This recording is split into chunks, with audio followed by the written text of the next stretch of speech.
Welcome to this episode of Gears and Bills with Baron. I'm LB. Everybody know me in the car scene as LB.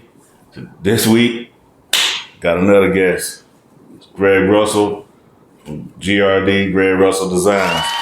A lot of people know him in the design world and in the drag racing world. He actually, if you watch any drag racing on TV on the weekends, 9 times out of 10, you don't see this man designs on your screen.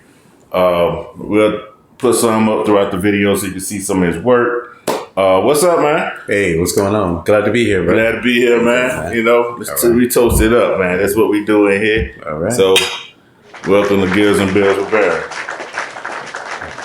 This week, he got me drinking something green. I'm trying to figure out what it is. I'm not saying the name, but I'm not trying to get, in a way, I'm not trying to get endorsements for free, but yeah, this is the man I want it. I want it too. So, hey, look, this is what we doing this week. So,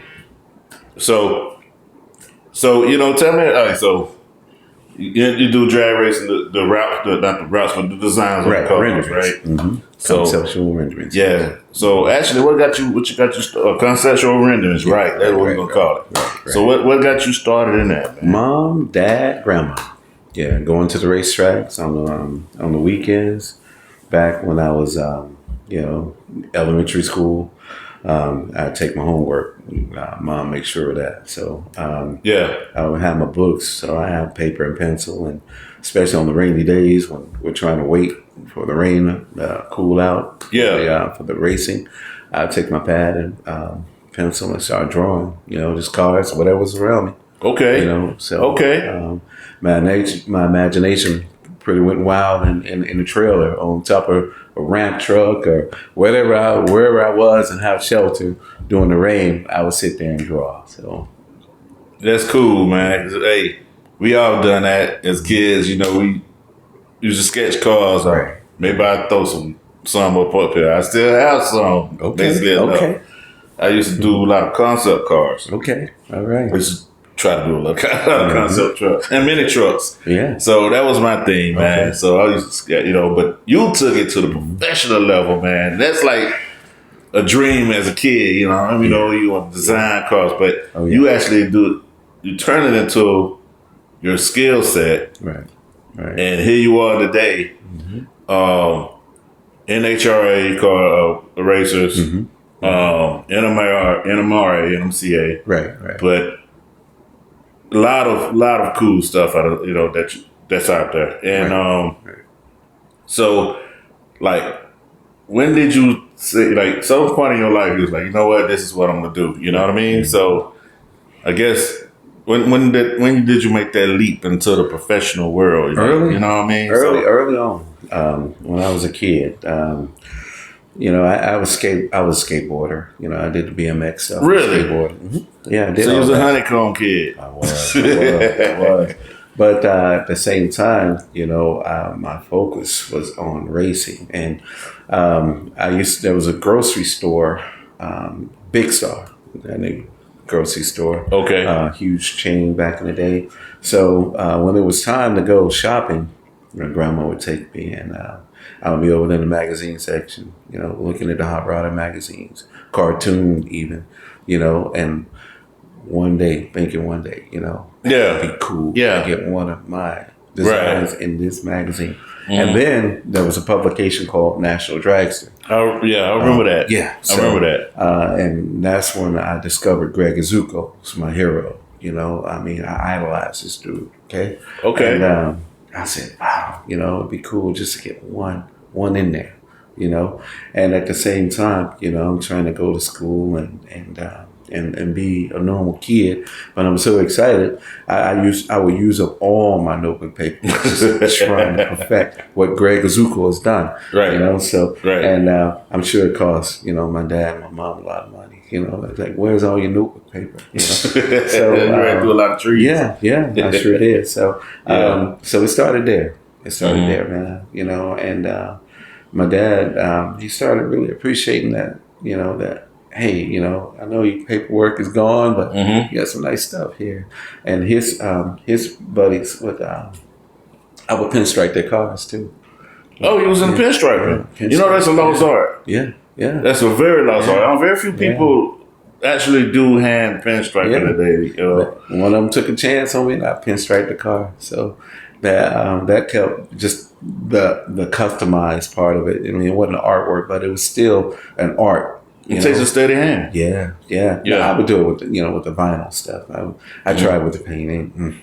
No, but yeah. So and I got my hands on every type of magazine I could, trying to perfect images and do renderings by hand with a pen and paper, which was I was frustrated. It was because I know those guys are doing something else. And, it's not just that. And it was just that. They were doing that. It's just that they have been in the game long enough to try to get it going and perfect it. And, so, and then once I started reading the magazines, I couldn't get my hands off the National Dragster. I wanted every National Dragster. I entered every contest that was car related, failing miserably, but I kept going, And I got a magazine one day of the National Dragster, and it was like, I think it was 83, 84, or something like that. Mm-hmm. And it was a contest that you entered. Okay. You entered through the racing world, and I didn't get a reply back, and I was really upset. And that really got my drive. I was like, I want this. I want it. Right. And, right. So they would have a new issue every, I think it was January, of Who's Who that is doing newer stuff. There was a Greg Azuko, there was Scott Brown, and all those guys. They were had customers' cars, in the magazine, and I would just be drooling one day. And I got my first rendering in a magazine through Brett Fanning, of all people. This guy's out of Texas. I mean, right. I met him in Memphis. How old was you? I was an adult then. I was probably in my 20s. Okay. He was at Memphis. Okay. Back when they had the Mid-South Nationals. Okay. A guy that was working on Tom Hoover's funny car team by the name of Dave Lindsay. Mm-hmm. All right. He called me over. He said, "Hey, you coming up?" I said, "Yeah, I want you to meet Brett Fanning and his wife." So I did. And we were in their trailer, and I just finished eating a hot dog, and I had a piece of paper, a napkin or whatever, and he was telling me what he wanted. And this was still internet, but it wasn't like internet; it was like dial up. Oh, you had America Online. So I was excited. Yeah. So I was excited to do it, and I wrote everything down on a piece of paper. I did the trailer. The truck. I put a sleeper on the back because I was always a big fan of dualies. Okay. And he wanted to keep the same integrity as a funny car would be. So I was like, man, it's gonna be hard because we're sitting there, we going over things. I was like, Brett, I mean, the roll cage is gonna be sticking in the bed. Mm-hmm. And he was like, well, and he's just outlandish. If you look up Brett Fanning, he's really outlandish. He did some stuff at U.S. National. You would never do it again. But I'm sitting there and I'm telling you have to put an extended, maybe like a sleeper, to still achieve the funny car look of the truck. And so we was going back and forth when I got back home, and I was so excited. And the truck, I should have brought the magazine, but the truck was in the magazine. It came out and everything, and it looked just like the design was. I mean, it was pretty cool, man. This was I want to say 97, maybe 97. Oh, wow. Yeah, and I couldn't sleep, man. I couldn't sleep. I'm sure everybody. It did. Wow. And it was pretty cool. And they campaigned that truck for a while. And they added another truck, I guess, based off my concept. I didn't get involved with the other one, but yeah, that was a notch in my belt. I made it then. Wow. Wow. But after that, that went away, and I met a gentleman by the name of Dave Conforti, and Ray Golson. Mm-hmm. All right. Mm-hmm. So I met them through MySpace, right? I posted a bunch of stuff. Wow. Okay, he telling his age. But hey, Yeah. MySpace. that's what's up. Yeah. So they called me up. They wanted me to do a rendering for motorcycles. But I hadn't done motorcycles. Like a drag bike. Yeah. Mm-hmm. Yeah. I hadn't done. It was for a female team, all female team, and I was like, man, I'll do it. I'll do it. It was a big challenge because I hadn't done a rendering for a motorcycle, but I pulled it off, and they sent it in, submit. I don't know what happened to it, but it didn't go through. But they continue to work with me, and I will say, Ray, it was so cool because I was gonna give up after that. I was like, I did the one truck, and then I'm doing the bikes, and then I was doing customers' bikes. I started doing another customer's bike and a car, and they never paid me. And Ray called me up, and because at this point we had had a good relationship, me, him, and Dave, and he was like, "What's wrong? You're all chipper." I said, "Oh man, I did a rendering. The guy stiffed me. Do you know?" Ray sent me $250. That's a good guy. Yeah, he sent me $250. So man, I was in tears, man. I was like, wow. So you got paid for that was your first professional. He paid me work. for the guy's work. Yeah, but that was your first professional. Yeah. And other than the Brett family, that was your first paycheck. That was the second paycheck because Brett had paid me for the deal I did. I see. So, I see. but I was shocked, man. I was floored. Yeah. And he paid me for the guy's work. And I told him, I said, look, man, I stopped there. I said, you don't owe me for any more renderings. We went on to do several more renderings, for them, him and Dave. And shout out to Dave, shout out to Ray. They were boys, man. And now they're like, we're like family. I go to PRI show with them every year. Right. But that got it going for a little bit, circulating as far as the bike stuff. Now I can do bike stuff. Okay. All right, because Dave and those guys, they know a lot of people in the bike industry. Worldwide bearings. I mean, they know a lot. We'll get into the worldwide bearings. We're gonna circle back to that. So, the third deal was I did a retro funny car series with a gentleman by the name of Bobby Bennett. Okay. Carolinas. Shout out to Bobby Bennett. He approached me and said, hey, man, because I did a few things independently on my own. We did this renderings for retro. Like we took today's drivers, today's sponsorship, and put them on older cars or vice versa. We actually did a modern car, but did the renderings from retro sponsorships. And that thing went out like wildfire. I mean, it was all over. And so that picked up, and I got a few renderings jobs out for that. But that circulated a long time. That was fun. Wow. Yeah. Wow. So, and that pretty much got it all going, kicked off right there. Okay. All right. Yeah, they got it kicked off.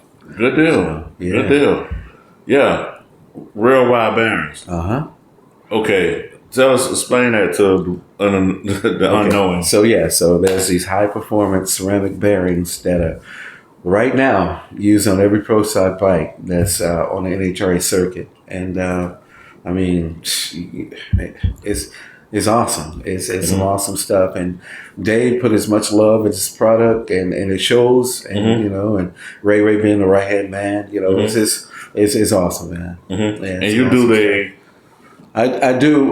We do some cool stuff. We do some shirts, some wacky shirts. Okay, and shout out to Gina. She's a part of that as well, and it's cool. I'm pretty sure I'll be called here soon to do some more wacky shirts, and Gina put them into production, and we show them in PRI for 2024 in Indianapolis. So now, speaking of, all right, so we're touching on apparel. We saw your shirts. Yeah. Now, how did you get involved with worldwide bearings? Right now, we well, back then, like Oh, Well, like I said, how did with they the get renderings. started? Because you went from renderings, Yeah. and then you got involved with the bearing company. Right. We got involved with the bearing company with the small ball ball bearings, yeah, right. for the slot cars as well.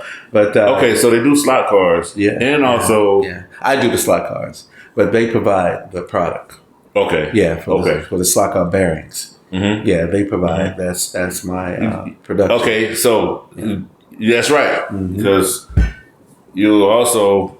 I guess Drag you was slot cars, avid slot car racer too. Yeah, oh yeah, all in the automotive industry, right? Yeah. So, so worldwide bearings, you got hooked up with that, right, with the slot cars, right, and they do products also for manufacturer racing, pro stock, pro stock cars. Yeah. So from large scale to small scale to large scale, Exactly. I mean they do it all. Yeah. So worldwide bearings, he actually got it on his sleeve. Yeah. Oh yeah. Worldwide bearings.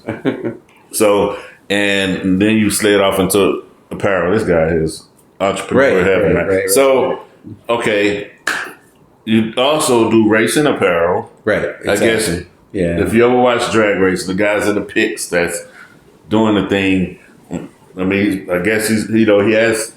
Just gonna show you. He does some the apparel design as well. So there you go. Okay, cool. Apparel. Second to none. Racewear. That's cool. That's cool. So that's an example there of one of the shirts that the crew supplementation shirts. It takes about 30 days. I can do from 1 to 50. 50 variable sizes as well. Yeah. So you do it all, man. You do it all. Cool. So what's next, man? I mean, hey, you got a lot of ventures going on, man. Yeah, just continue to be blessed, man. I thank God, man. God put me in a position to do what I do, and I thank Him every day, brother. You know. Yeah. Just treat people right. That's it. That's what it's about. Along with that, I mean, I'm going back a little bit. Go ahead. So, I'm going back to the drag racing portion of it. Right. You did some NMRA, NMCA. Oh yeah. Racers designs as well, and of course that's going away now. Yeah, sadly, that's going away. After this year, I mean, they just announced last week that the NMRA, NMCA circuit is going to be no more after 20 years or so, right? Yeah, but I really hope they can pick up some sanctioned event. There's too many good cars out there, beautiful cars that need to be raced. They need to be seen. I mean, it's your work. Yeah. There's a lot of your work out there, man. Shout out to Alton. Yeah, man. So what do you see? I mean, have you got off into any other motorsports, or are you planning on getting into with the NASCAR stuff, I did early on. I did a few. There was a track here called Lanier Raceway, and I had a handful of cars there with the help of Chris Vandergriff, who's rest in peace, Chris. We miss you. He had a truck series manufacturing facility up in Branch Drive and Alpharetta, and he pulled me into that to kind of do the in-house renderings for those trucks. So that was pretty cool. Cool. So so I did a few late model stocks over at Lanier Raceway as well. Oh really? Yeah. Now the drifting scene starting to pick up a whole lot. Yeah. I mean, and I see that more graphical work starting to be seen on those cars. Are you planning on getting into any of that? That would be nice, man. That would be nice, but I got you as the person. Yeah. I'll talk to you after this right here. Okay, that would be nice, man. Is looking for a designer. Hey, I mean, I wear these collars, but I normally wear T-shirts. Don't turn nothing down. Cool. So man, that's what's up. Yeah. Now, as far as are there any other people that do what you do that's local or? Oh yeah. Rob Burke, down in down South Georgia a little bit. Not really south, but east. But Rod Burke and several others like Greg Azuko. He's still doing his stuff over in Alpharetta. and yeah, a few people. Man. That's cool. And it's a tight little niche area. Got some cats up in Carolina that's doing that I mentored a little bit. So Okay. yeah. Now it's. I'm gonna tell you one thing. Now I've seen your work and others. Yours has a different style to it. Y'all can actually tell your jobs Right. and your designs. So I guess you could say you got your own signature design. Well, here's the thing. One of my customers said, I put too much bling on them. I mean, I put the door latch with a screw in it. Right. I mean, you kind of go, yeah. but that's good. Yeah, it's good. I want you attention to detail. When you pay, I want you to get what you deserve. Right. I agree. I agree. Yeah, you should get a little pinhole in the door latch if it's a screw. Yeah, So basically, you have a fiberglass shell, and he will design the headlights, every little detail on that vehicle. It's not just a sticker they slap on. This man actually has the design and stuff, and whether it be a Chevy, I'm showing my age, a Chevy Lumina, or you said Chevy, no, or Ford, or a Mustang, or a Thunderbird body, or whatever body it is, he has to mimic that as well as overlay his own graphic work and the team's graphics on top of that, as well as sponsorships. Yeah, the sponsorships are a challenge sometimes because, I like to go a little wild, but there's guidelines and stuff like that. So I have to, but it's rewarding when it's done because, I work within the guidelines and still looks really I'm cool. quite sure. I'm quite sure it gets tedious. That's the rewarding part of it. Yeah, I'm quite sure. But, up to that point, you got free will to do what you, and as long as what the customer wants. Oh, yeah. So has anybody just gave you an open canvas like, man, I don't know what I want? Of course. Do your thing. Of course. I got a story. So there was this guy, he's out of Carolina, and he asked me to do a rendering. And he was like, I'm kind of jealous of my friend. He's always getting best appearing and, and things of that nature. And his cars look good. I've never gotten one. And I'm like, wow, this is pressure. It's pressure. Right. And each time I do one, I expect to get a best appearing. I do. That's why I do it, And I've gotten 29 best appearings lifetime. One, as a matter of fact, second to the last race in Atlanta with Michelle Furr. So I expect, good results when they leave here. It's like raising a child, do it to the best of your ability, and send them off, on their way. So lo and behold, 2 months later, I got a phone call. I didn't answer it at first. I was resting. I got another call that night. The guy said, Greg, hey, this is so-and-so. You did the rendering for me 2 months ago. And he started tearing up. I'm like, uh-oh, what have I done? He said, over the weekend, I got best appearing. And it made me tear up, man. I was like, wow, I made a difference, bro. Yeah, he got best appearing. So that's all yours. So cool. Yeah. So So I normally do renderings for people. I change their life a little bit. Yeah, that's how I go. Yeah. All right, let me ask you this though. Personal thing. When you first saw your work go down that track, man, what was the first thing that like you watching TV and you see like your work just that's me. What on was TV how did that feel like? On TV or in person? Well, either or. Like, I saw it on TV. I mean, I'm yelling. I'm yelling. I'm hey, everybody! But I was the only one in the house. I was the only one. in the house. So, that was on TV in the house. So when I saw it in person, man, I teared up, bro. I was like shaking and tearing up, and Dad was there. And man, good times. Yeah. It was. I was thrown back, man. I was thrown back. So this is what I wanted to do when I was in the house and all that notebook paper, and, and just day and night trying to do something right. And there you go. And boom, Yeah, man. That's cool, man. Yeah. That's a cool feeling. Trying not to tear up now, man. It was deep, man. I mean, it was. You have your swing, man. Yeah, it's all good. right? But yeah, man. But that's good, man. That's real cool. Man, I mean, I'm quite sure. That's the thing, brother. Be humble. You gotta be humble. You man. have to. Gotta be you humble. have to. All this, I mean, arms and stuff, limbs can be taken every day, man. So I'm very humble. That's true. And thank God every day, man. That's so true.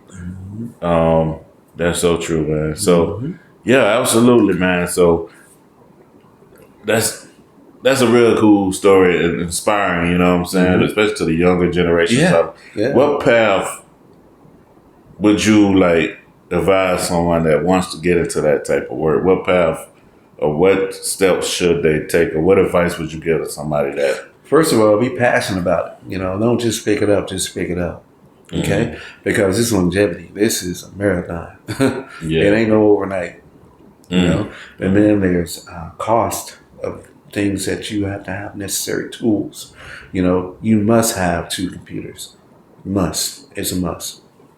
Okay, then you got to have the proper programs. Okay, but that goes back to the passion, because once you realize what you got to have, it's gonna make or break you right there. Because if you got the passion, you're gonna get the stuff. If not, if you just want to just do it just to do it, you're gonna get discouraged. All right, you're gonna get discouraged. Then what I did, and shout out to John Ford III. Me and him buddied up, and we used to share the road trips from here to Alabama, Carolina, Florida, Georgia, Tennessee, and go to these outlaw races or any other sanctioned event that was available that he could take pictures and I could pass out my business cards and talk to people. So we both, I mean, up and down the road, I mean, as soon as we get off work, we would just hit the road and won't come back until we have to go to work the very next day, the Sunday evening, Monday morning, going to work. So you have to be passionate. That's what I'm saying. I keep preaching. You got to be passionate about it. And that's you, and keep doing it. I mean, keep on going. Give one away if you have to. Give one away, okay? One away, and let that circulate. We'll give you one freebie away, and just keep at it. Just keep at it. And that's all. That's cool. That's good advice. I mean, you know, if anybody looking to get into that realm of work, I mean, that's, you really have to be passionate about it. You really have to keep pushing down. And that's cool, because not many people, creators out there that's actually in that realm. That, you know, is it a real competitive field? I wouldn't say competitive, but people have their favorites, you know. And me, I'm gonna tell you, I control what I do. I don't do a lot of advertising. Most of my is word of mouth. Most of my customers are word of mouth. You know? I don't know how I got like that, but it was like that. You know, I don't do any advertising mostly. You know, except for my media, and but I don't have a website. I don't. Really? But if they want to see your work, you can go to your Instagram. Instagram, or you can Google Greg Russell Designs and go to images or go to any information that's, you know, related to that, and look at my stuff, and pretty much. Cool. Cool. Well, there you have it, folks. A whole rundown. I mean, got the man himself right here, Greg Russell, the creative. It's the appreciate it, brother. And you know, it's fascinating to see your work. And every time I see, like I said, I'm watching TV, or you know, I watch one of the videos on YouTube, and like, look at this guy. You know, it's cool stuff. Yeah, and it's his work. You know, and to see the GRD on the side, that's how you can know it's his work too. It's also, if you had one of the races, you might catch him in the pits or at the starting line or whatnot. His cars will have the logo, which is right here. GRD on the cart, and that's real cool, man. Well, appreciate you stopping by the garage, man. Hey, man, my pleasure, brother. It's been a cool episode. You know, hope to have another one with you soon. Yeah. All right. Well, thanks again. All right. Coming by. And look for Tim Gibson. Next couple of races, you probably NHRA. Some renderings I did for Tim. Tim is debuting this year at Las Vegas. I think Pomona. So yeah, look out for that too. That's what's up. All right. Gills and Bills with Baron. Like and subscribe. Peace.